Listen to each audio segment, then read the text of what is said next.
And I'm very excited because we're talking investments in this space. And in particular, it's been a crazy year. We've seen unicorns struggle. We've seen others do really, really well. And today we have some wonderful guests with us to talk about the investment space in particular, what investors are looking for in startups, and what startups should be considering when looking for their next round of investment as well. With us today is Todd Fowler. He's the Director of Strategic Partnerships over at Autotech Ventures. Todd, thank you so much for joining us today.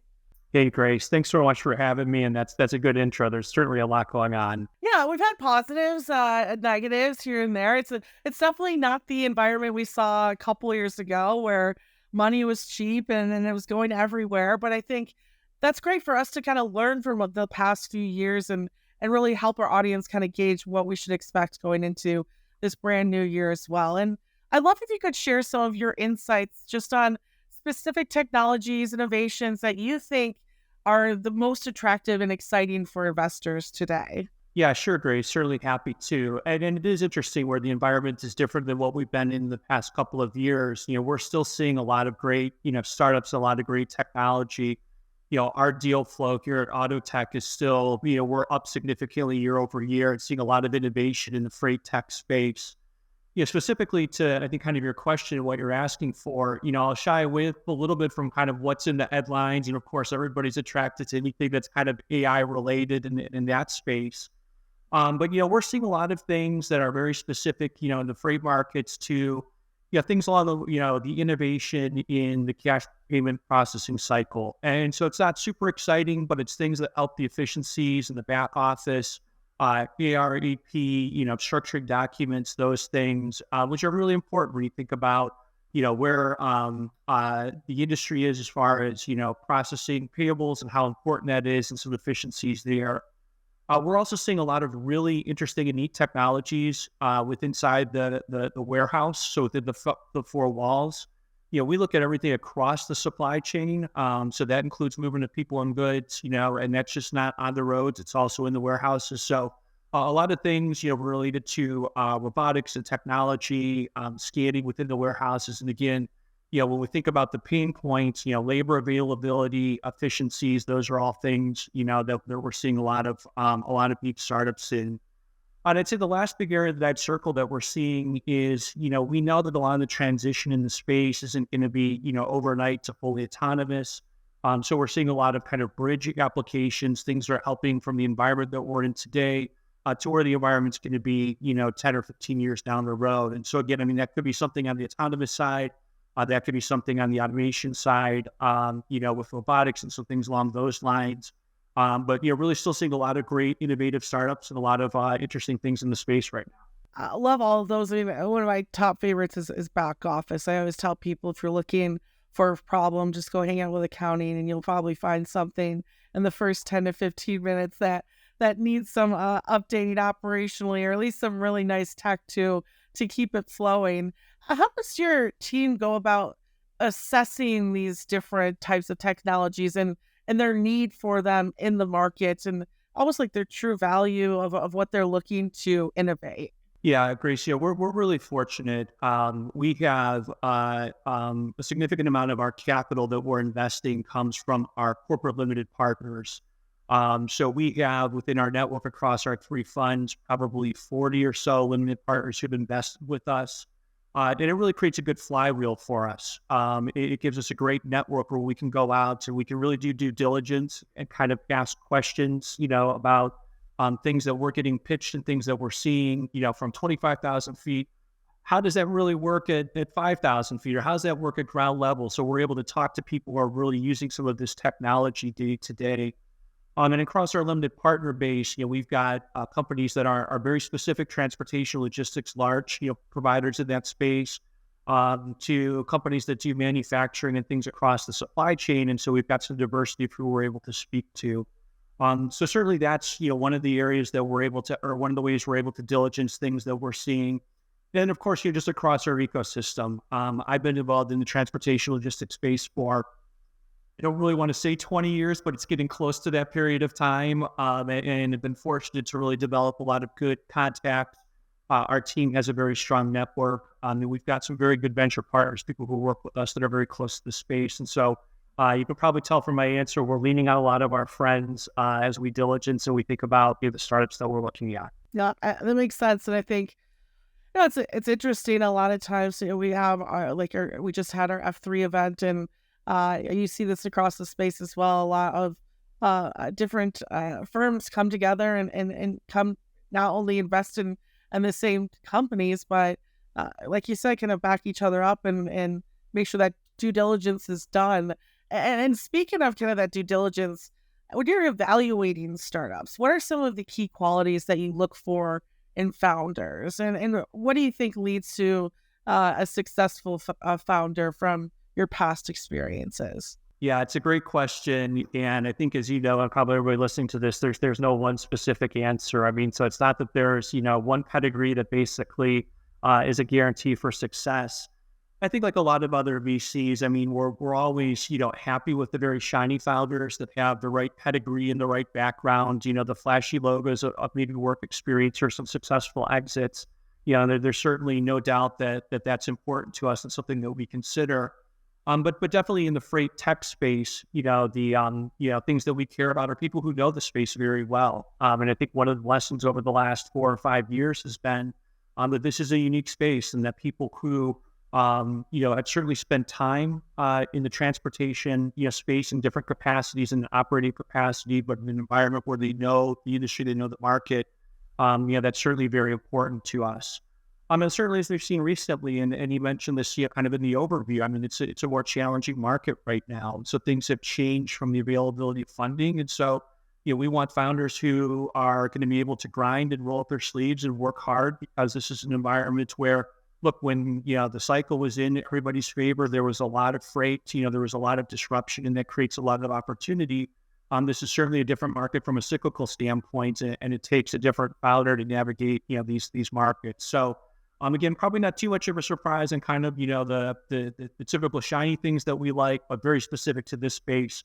We certainly like people who know the industry, have a network, have worked in it, we can roll up their sleeves and navigate through both good times and bad times. Yeah, I think especially probably that those bad times, if anything, mean more than how you've weighed them in the past, right? Seeing that, I wouldn't say that it's unclear when we'll get out of this current freight market that we're seeing, but even with all the data that we have, it's tough for us to call when that might turn around. And so I think it's not only right looking for leaders who clearly have a vision and know how to take that vision to the next step, but also who can kind of keep that vision paced out well, keep that runway right where it needs to be, and lead the team through that. I think is huge, because like I said, it's not as clear as we would hope. And I guess that's a question I do have for you is, in the landscape that we're in now,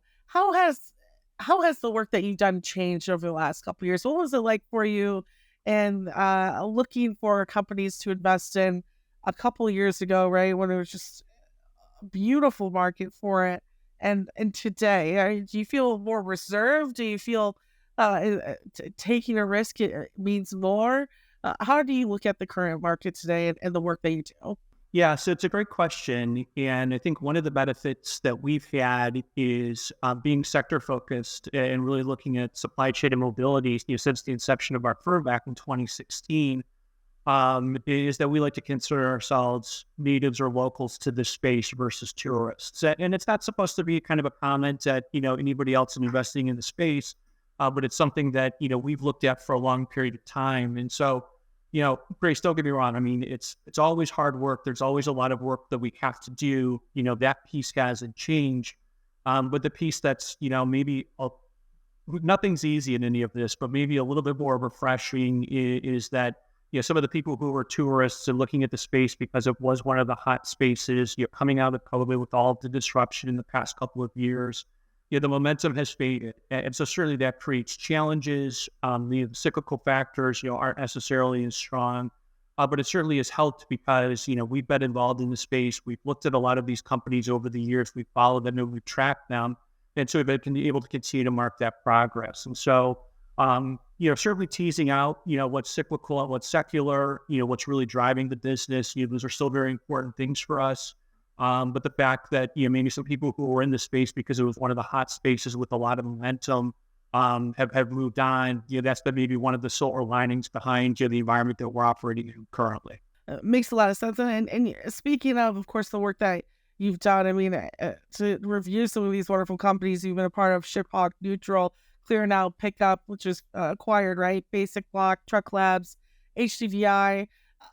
How do you feel, or maybe how are these companies in particular kind of related, or what common characteristics do you see among them, and maybe strategies that they deployed in their growth or in their work as a startup, and how do you replicate that with the investments that you're looking at for in the future? Yeah, so I think that probably, as you go through the portfolio and you think about what we've invested in, and obviously, I mean, this makes sense because we want some diversification. Each of those companies is unique in their own individual aspects, so there's certainly no big surprise there. I would say a couple of the common threads, though, if you look at our particularly our supply chain and logistics investments, are, we're really looking for, we're really trying to run to where the ball's going to be, or where the ball isn't. And so, we don't have a lot of the companies that were maybe pitched over the past 4 or 5 years as the big disruptors in the freight market, kind of trying to do a lot of the freight matching and the freight brokerage. And look, it wasn't easy sometimes to sit some of those out because there were a lot of very innovative and very great companies that were there. There's a lot of great solutions that are happening there. But we also know that, the freight market and freight matching is a very competitive market. There's a lot of companies that have deep pockets that play in that space, both the existing incumbents, people within the industry, and the people that are looking at it. And so, it's a long way to say that when you look at, our portfolio of investments, a lot of those companies are, more niche players in the markets that they serve. So, taking ClearNow, for example, I mean, that's a company that's looking to automate the customs clearance process. There's not a lot of headlines that you see about customs brokerage and customs clearance. And so, that's a large market. There's a lot of pain in that market when you think about the documentation and the handling and all the things that need to happen from a customs clearance type standpoint. And so we really like, ClearNow from that standpoint, the market that they play in. And there's also other opportunities around that market as you think about everything that kind of touches kind of the whole customs process. Similar sort of thing with Basic Block. Basic Block is a truck is a factoring company for the small fleet operators. Again, nothing super exciting and sexy about that. And certainly there's other factoring solutions that are out there, but the unique opportunity with Basic Block is really focusing on the small fleets and thinking about the ability to really almost be kind of the banking and the wallet behind a lot of the small fleets that are out there, providing other services where you can see the quality of the receivables and that piece of it. So if you think about the companies that we've invested in, again, it's really looking for strong pain points that need to be solved, again, something that's probably not unique to the marketplace. But also in markets that are maybe a little bit more niche and a little bit more unique, but have the opportunity to kind of touch other places across the supply chain. Yeah, it's a great portfolio as well. I got a good friend at Clear Now who's working there and absolutely loves it. So happy to see that that's a part of it too. We have just time for one more question here, but I think this one is probably the most important for at least our audience watching and those out there trying to navigate this space. For entrepreneurs out there who have their own startups, their freight tech startups, and they're looking, it's a time for them to start taking off and looking for that investment. What advice do you give them in this environment today? Yeah, so it is a great question, and it's a good one to kind of end on. And, look, I mean, this environment today is not going to be the environment that we're in, next year or 2 years from now or 5 years from now. And so, you certainly don't make a decision based on the short term as you're thinking about the long term, because this is a cyclical market. And you made the comment earlier, it's like we're not sure when this is going to turn, but if you look back over freight cycles, they do turn at some point. And so you always to be focused on kind of the long term and what your objective is. And the other comment that I would make is, obviously, as a founder, as a startup, your business is very important to you. You asked us earlier, the things that we're looking for in founders, make sure you're looking for the same thing in your VC partners. I mean, it's a partnership that really works both ways. So look for VCs that can support, your objective, can support your firm, help you grow, bring the things to the table that your team needs and really be supportive of you. And don't always go, chasing kind of maybe the one that's the highest valuation, but look for the ones that really is the best fit with with really what you're trying to accomplish. So those would be my thoughts on that, Grace. I love that. I think it's simple, direct for people to take advantage of. And clearly, thank you so much for your time today and exploring this area for us as well. For everyone watching, continue enjoying the rest of the show. And we'll be back here in a second with more wonderful domestic freight knowledge for you as well.